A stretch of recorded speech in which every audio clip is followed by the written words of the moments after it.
Why the Sun and the Moon Live in the Sky. An African Tale, retold by Myrna Estes. Illustrated by Jing Lilly.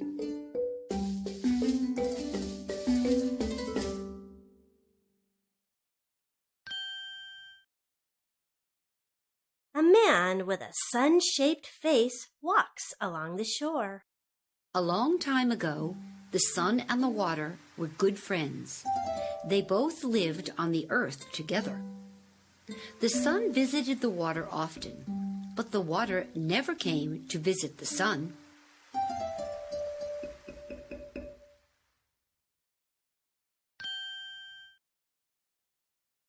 The man's house is in the background. The sun asked the water, "Why don't you come to my house?" The water said, "Your house is too small. If I came with all my people, it would drive you out. You need a bigger house."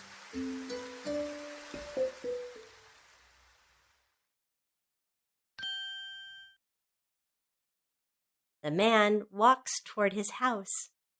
A woman with a moon-shaped face stands outside. The sun promised the water that he would make his house bigger. The sun went home and told his wife, the moon, about his promise. The very next day, the sun and the moon began to make their house bigger.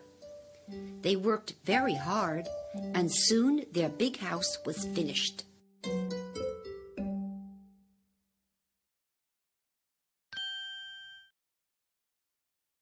The water comes close to the house. The sun asked the water and all his people to come for a visit. "Is it safe to come in?" asked the water. "Yes, come in," said the sun and moon.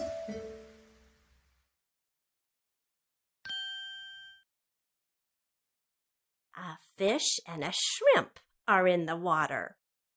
The water began to flow in, followed by the fish and all the other water animals. At first, the water was up to the sun's knees. "Is it still safe to come in?" asked the water. The sun said, "Yes." So more water flowed in.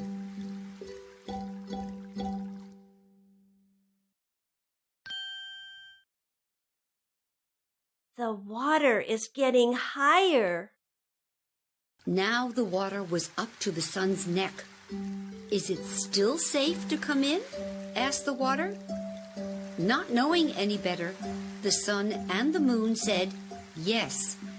So more and more water flowed in.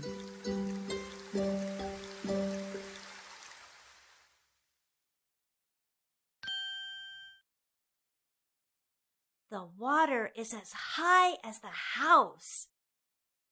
Now the sun and the moon had to stand on top of their roof. "Is it still safe to come in?" asked the water.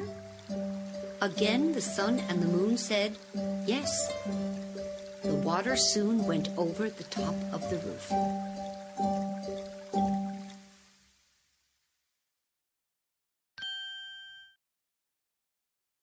The sun and the moon stand up on a cloud.